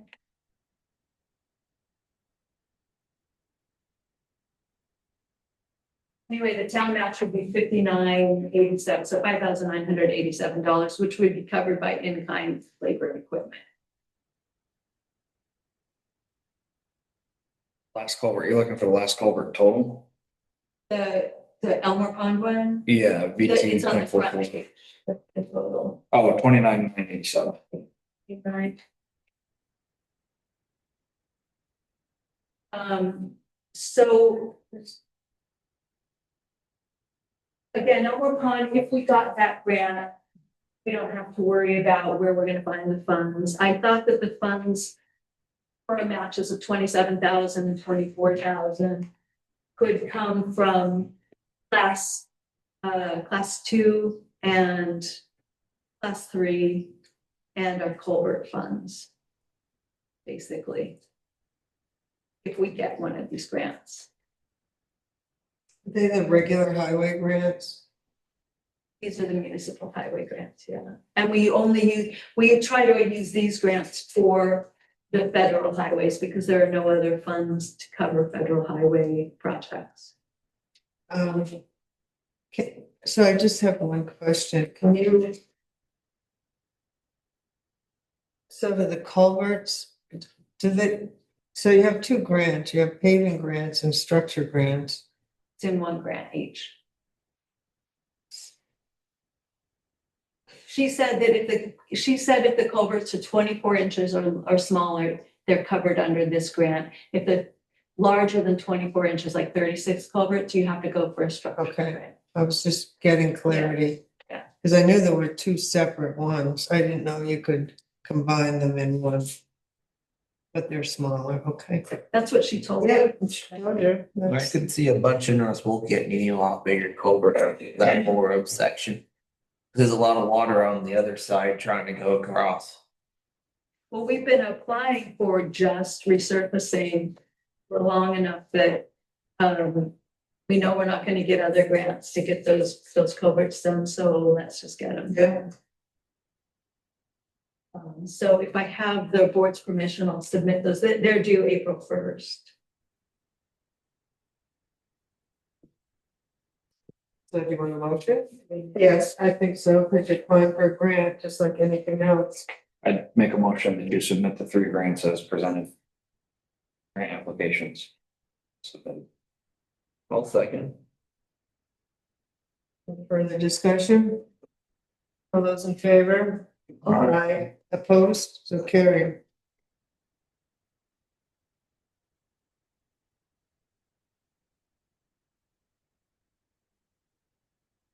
Okay. I posted the ads for the lister and the library trustee position vacancies. I met with the auditor to go over the required exclusions for contractors. Apparently, we were dinged by the auditor in our single audit because we need to now, anytime we do an RFP for grants over $25,000, we need to start checking sam.gov for RFP applicants to make sure that they are not excluded if they're not in trouble with the federal government. So what we have to do moving forward is put this requirement in our procurement policy. So I'll type up a new amendment to the procurement policy and we'll vote on that at the next meeting. The limit on that's 25,000. I thought it was more than that. What they told me. Wow. I will verify if it's a 25, if it's I think it should said 25, but I'll verify that, but. And is that only when we're using federal money? Yes, Okay. any federal grants. I met with, so Joey Wilson and I met with FEMA and VEM to go over the East Hill Road culvert and the steps to proceed because Joey Wilson did the design of that major culvert over by Mike Green's house. FEMA currently is still not allowed to communicate with their applicants until the government settles the HSA appropriation issue. I was just told Monday that they can communicate with the larger projects. I don't know what that means. None of us knew, but I have not been hearing. I mean, we have a large project with our work completed. It's over 200,000. I don't know if that means us, but we're still waiting to hear. So Joey suggested that I get started with the 2 easements. I need to get an easement, a land easement from Mike Green because that project will, the wing wall will abut part of his, is on part of his property. And then across the street, there's, shoot, I forgot the name, but there's another property across the street that I need to get an easement from. And then Joey, in the meantime, is working on getting any permitting he needs from the Army Corps of Engineers.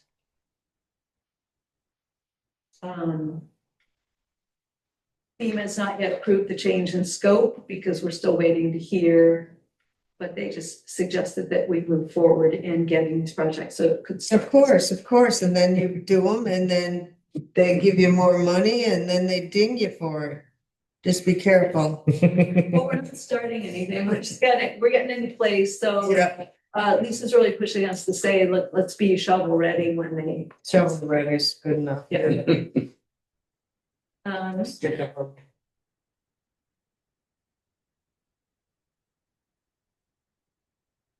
Oh, okay. So Tuesday of this week, you know, that big storm that hit.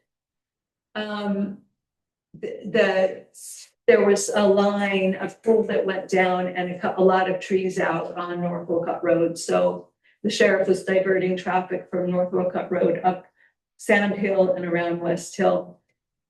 Well, the line was down at Town and Country near Amy. Burns. Yeah.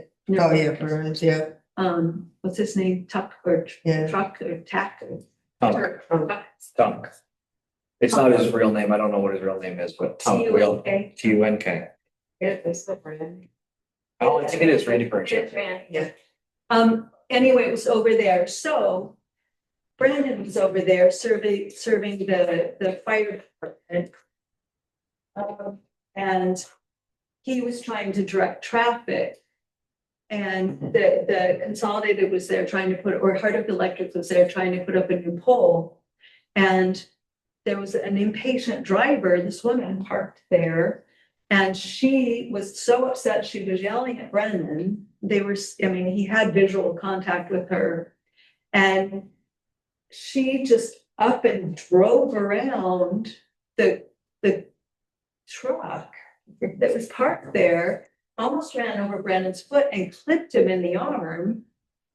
And then nobody got her license plate, but the police are out, they're doing a report.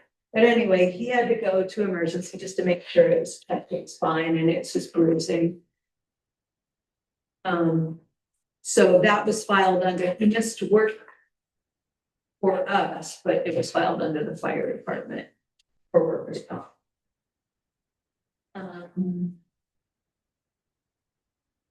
I hope the police are gonna do more than just file a report. Well, Brendan knows exactly what the vehicle looked like. It was a Toyota Tundra and it was, as he referred to it as baby crap green.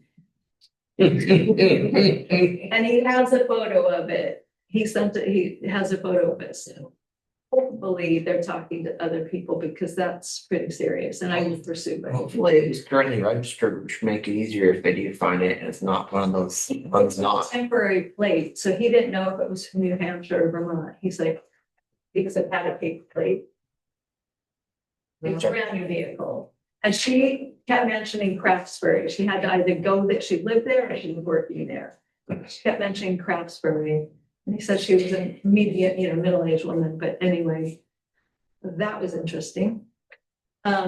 What time did that happen? Because I talked to him at like 6 o'clock that morning. Yeah, so, and I was there at 7 and Jim was at his vehicle and it was happening around 7 o'clock, but then he gets the call and so they took him in. It's crazy. So otherwise, The biggest problem you have when we had COVID, you would just go online and file for a plate. So everybody from any state went on to Vermont's thing and said, hey, I need a plate. So they printed it out and taped it in their window. $6. For $6. So nobody knows if they're from Mass, Connecticut, New York, wherever. I think that. But you're still using them as legal That plates. program though. Yeah, but the people are still using them for legal plates from other states. It's a brand new vehicle. You might have to get it insured. So you'd have to have it. If it's in Vermont. No, that's probably not this type of plate type. That's probably from a dealership. And they're paper, but they're like. It's a cardboard. Yeah. Waterproof cardboard. Okay.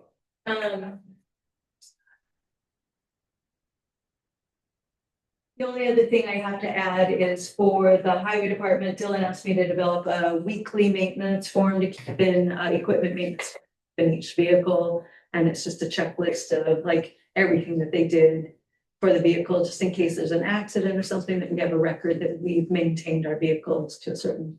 So we developed it and those are going in every.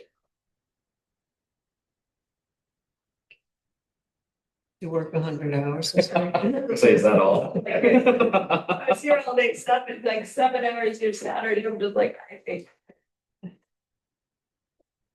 Any update on 23, on truck 23? Is that still at the dealership doing whatever? Still until we didn't get back to me, so. It's actually 22. 22. The green one. Yeah. Oh, Jan stopped by the other day, Jan and Steve, they're like, it's a slow day, stop by to see the new truck. Oh, nice. Slow day. Yeah, it's a slow day. I'm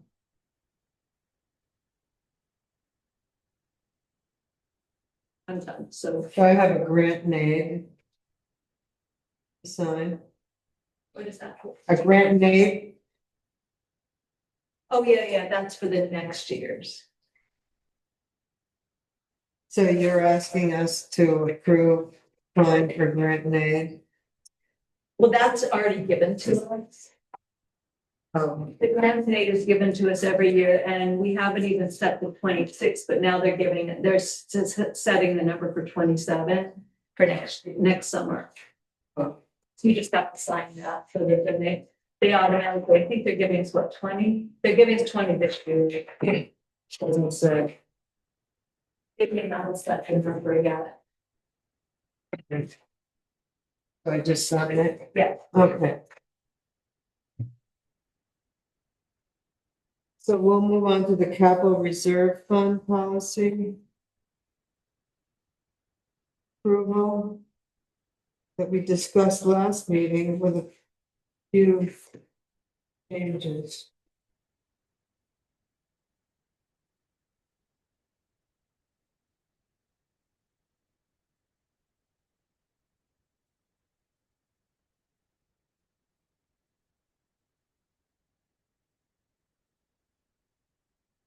When I got a chance to review that. Most of the changes are in the section that say eligible capital reserve fund uses, is that where the changes were made? Yeah, it's just eligible uses. So it just says capital reserve fund expenditures will be made to acquire, upgrade, or maintain fixed or long-term assets such as buildings, machinery, vehicles, land, or technology to help the town of Wolcott, Vermont grow, maintain operations, and improve efficiencies. I think all the changes that were suggested last meeting.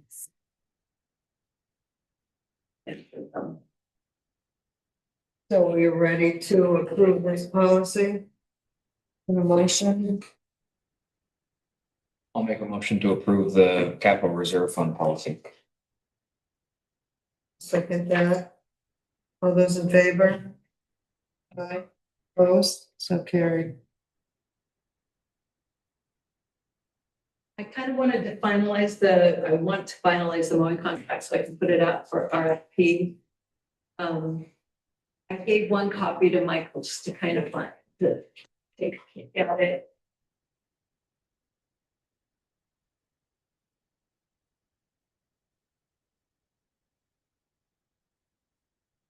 I looked at it and I didn't have any comments on it. I think we've looked at it all a couple of times now.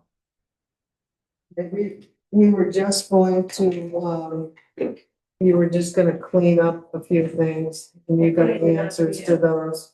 And we decided not to put in the Westover property this year, that we would amend the contract if we needed to. That what? We would We would amend, amend it, yeah.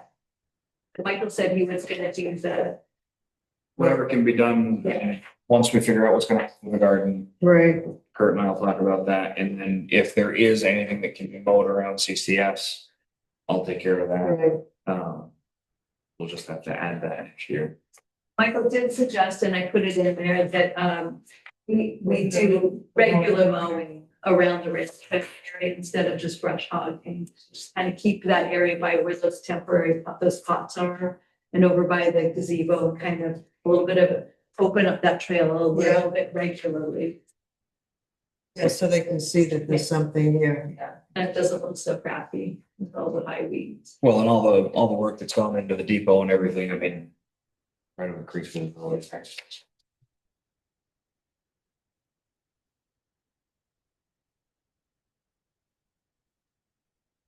We don't need a motion on that, do we? No, so. And we dealt with the roadway limit. And you were gonna talk about the municipal plan. Language.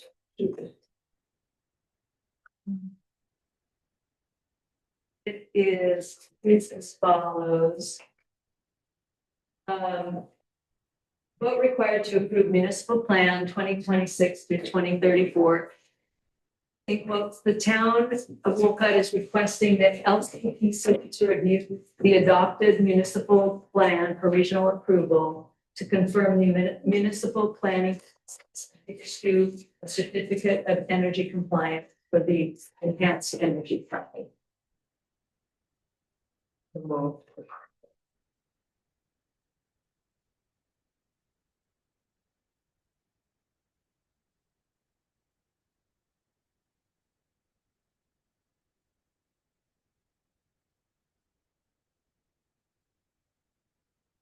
moved it. Do we have a second?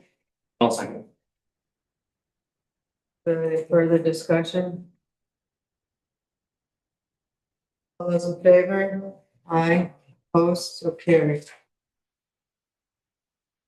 Only thing I have for update is I wanted to tell you that I wrote a letter of support, this, from Hardwick Rescue Squad, asking, Wolcott Select Board to write a letter of support, and I went ahead and did it because, it was due today, and the town voters, always approve their appropriation. I didn't think it would be a problem.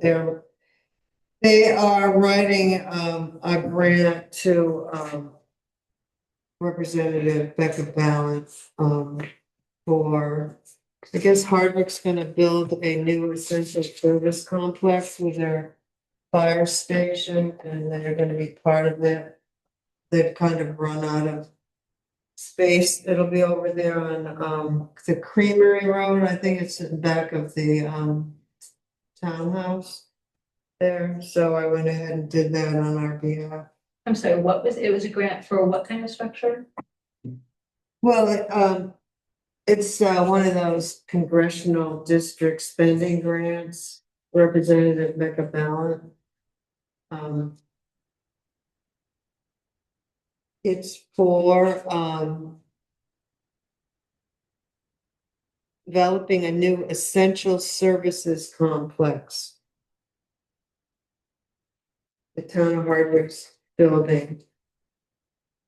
It'll be in conjunction with their fire department and their rescue squad. I don't know if they're gonna have anything else in that complex. Sounds Or like, not. sounds like they want to move their fire station out of the. front. Yeah, I know the pump station. Their town shed is over there. Uh-huh. On Creamery Road? Yeah. Is that flooding? That area? No, that's up by the town, You know where the town library is? In Hardwick? In or Hardwick. the townhouse. Judavine? You know where Slat Hill is? Yes. Great big steep hill? Yep. Just before you get to start up the Yeah, I steep know where hill to the Creamery left, is. that's Green Road. Right before the rail trail. It's right beside the. Yeah, it's right beside it. So after it. Yeah, It's just after it. anyway. And they were very appreciative. We were the first town, or only town, with someone, so. They were thankful. Anyone else have any other updates? They're also coming, they're holding a CPR, first, like a rescue training here. Mhm. Nothing else, then a motion to adjourn. I'll make the motion to adjourn. Favor.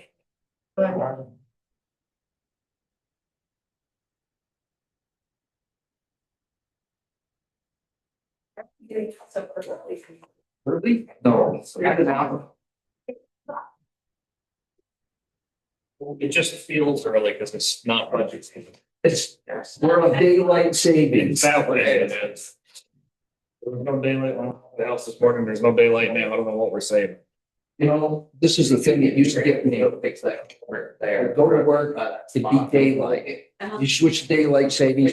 Back, looking for. Down there. I was telling, Michael.